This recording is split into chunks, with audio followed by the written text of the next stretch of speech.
Wejangan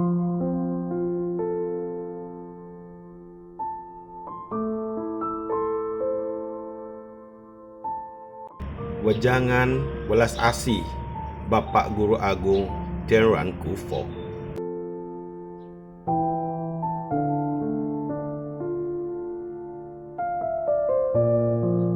Daripada datang terlalu awal, lebih baik datang tepat waktu.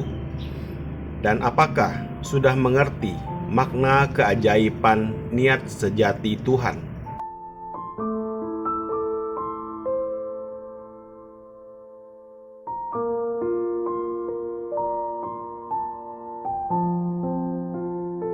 Prinsip kebenaran itu mutlak, yang tidak akan berubah seiring waktu. Baik dan jahat adalah relatif. Ada yang baik dan ada yang jahat, maka tetap akan ada yang namanya gosip.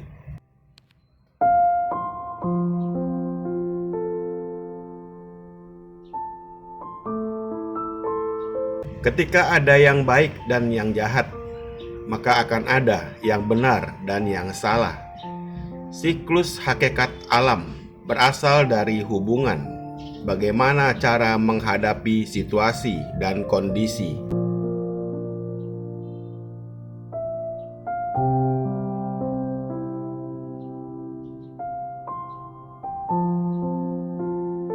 Orang mempunyai watak rasional yang manusiawi. Masalah mempunyai cara dan teori penyelesaian. Benda mempunyai teori fisika dan metode ilmiah. Bukankah segala sesuatu di alam semesta bergerak sesuai dengan hakikat hukum alam?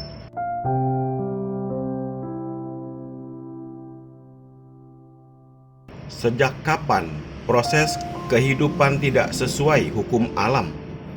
Begitu sekali saja bertentangan melawan arus atau membelakangi hukum alam, maka akan langsung menerima konsekuensi yang sepantasnya.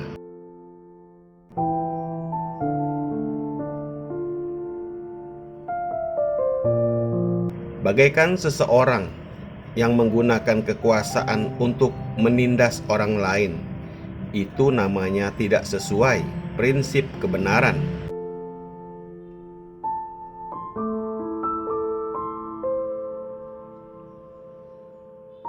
Membalikkan fakta yang benar dan yang salah, menciptakan gosip, itu namanya tidak sesuai prinsip kebenaran. Bertindak sembarangan dan semena-mena, itu namanya tidak sesuai prinsip kebenaran.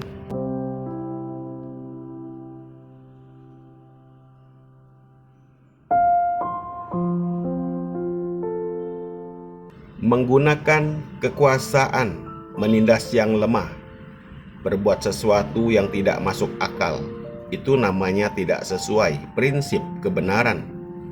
Hingga akhirnya hukum alam akan berbalik kembali ke dirimu atau diri sendiri yang akan menerima akibatnya. Inilah kebenaran mutlak antara langit dan bumi.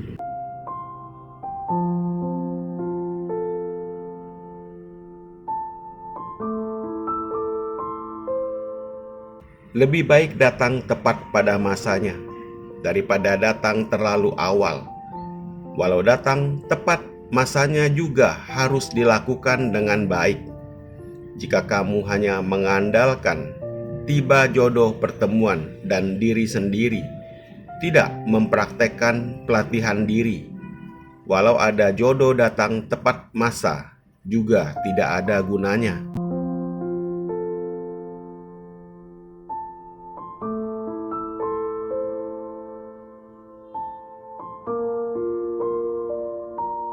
Lebih baik datang tepat masa pancaran putih sekarang daripada datang awal karena masa belum tiba.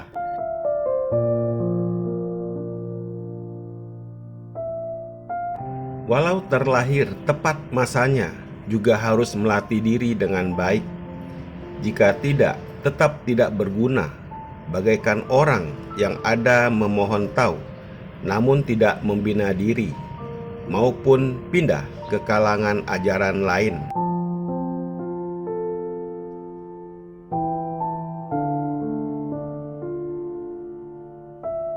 Kadangkala kita juga bisa mengalami nasib baik dan buruk. Kadang di masa keberuntungan juga bisa menemui penjahat. Di dunia ini tetap mengalami untung dan rugi, keberhasilan dan kegagalan.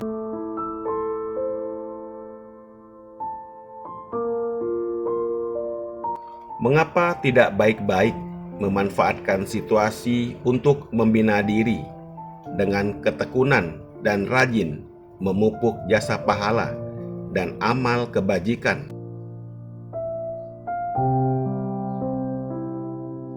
Murid, kapanpun saat dirimu mengalami kesulitan, apakah mengetahui apa makna dan tujuan niat sejati langit meminjam situasi melalui orang untuk menguji kita?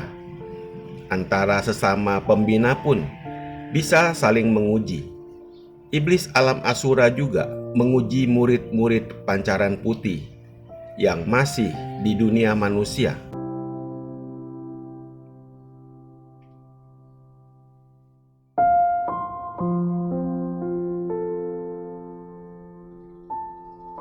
Semuanya itu hanya tujuan untuk memastikan dan menguji apa hati pembinaan kita bersungguh-sungguh atau berpura-pura.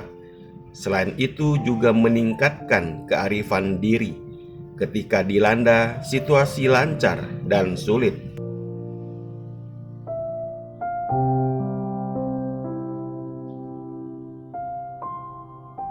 Jika langit tidak menurunkan ujian dan iblis penguji, siapa yang bersedia mengalah, membiarkan orang lain duluan membina tahu? Bukankah pepatah berkata begitu? Dikarenakan langit menurunkan ujian dan iblis penguji, maka sebagai umat manusia harus bergegas membina tahu. Jika tiada ujian dan rintangan, maka pelatihan pembinaan diri akan terus-menerus diserahkan kepada orang lain. Mereka tiada keharusan untuk membina diri.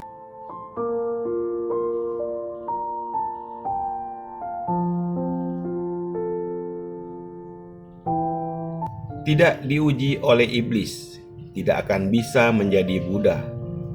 Tanpa menerima ujian, maka tidak akan bisa mencapai kesempurnaan abadi.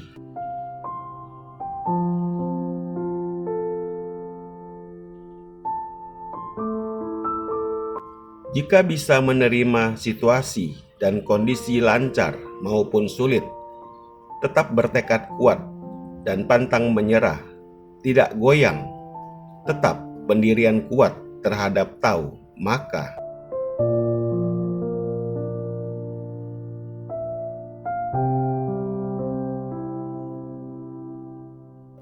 satu, mampu menghapus utang karma kehidupan lampau. 2. Dapat memulihkan kembali cahaya rohani yang terang benderang. Para murid sekalian harus baik-baik jaga dirimu, karena masih memiliki masa depan yang cerah.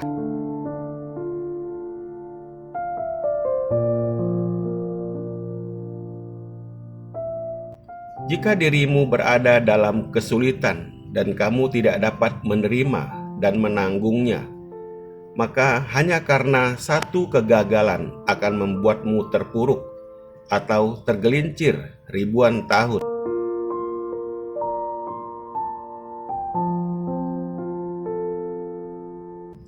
Hingga akhirnya dirimu menyesali dan timbul kebencian di dalam hati. Jika demikian, maka sia-sia semuanya. Dipilih dari kata-kata guru seri 18. Semoga bermanfaat. Terima kasih.